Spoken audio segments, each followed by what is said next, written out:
I am really delighted to have a chance to be with NHCOA today, and I want to thank you for that very warm welcome. It is important to thank you all, though, for your commitment to the health and well-being of Hispanics and older adults and their families. As Dr. Cruz said, that work is more important than ever. As a nation, we recognize first how hard seniors have worked and the sacrifices that they have made for all of us, for this great country. We count on them as parents, grandparents, neighbors, colleagues, and certainly as community leaders.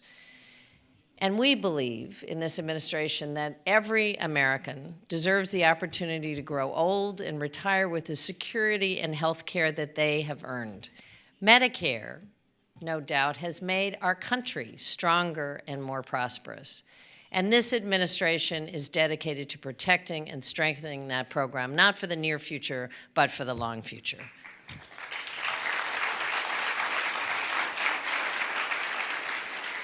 And what we have to understand in the often confusing debate that's underway right now is that commitment starts with one key principle: a commitment to safeguarding Medicare's guaranteed benefits.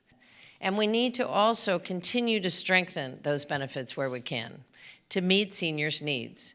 And that's exactly what we've done as part of the Affordable Care Act.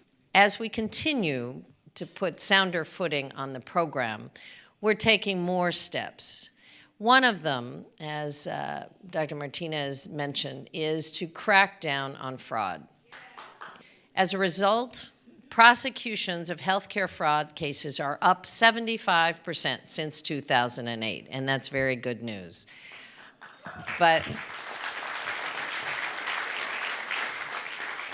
you are going to hear a bit more about a remarkable program, but I want to tell you something about the National Hispanic Senior Medicare Patrol.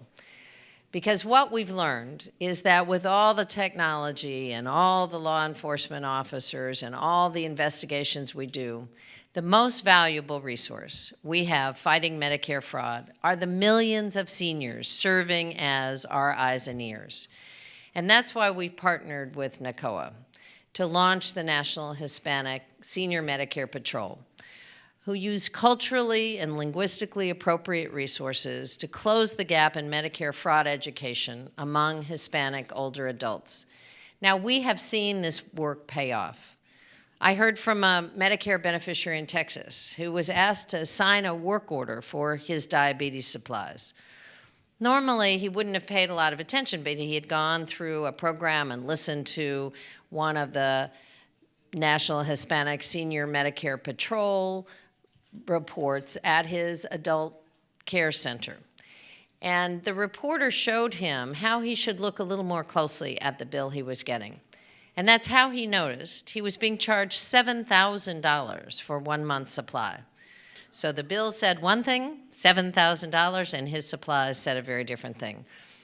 The SMP, the Senior Medicare Patrol, helped resolve the case, helped turn in the supplier, and helped make sure that Medicare only paid for the supplies that the beneficiary actually received and actually needed. That's a very good win-win-win situation.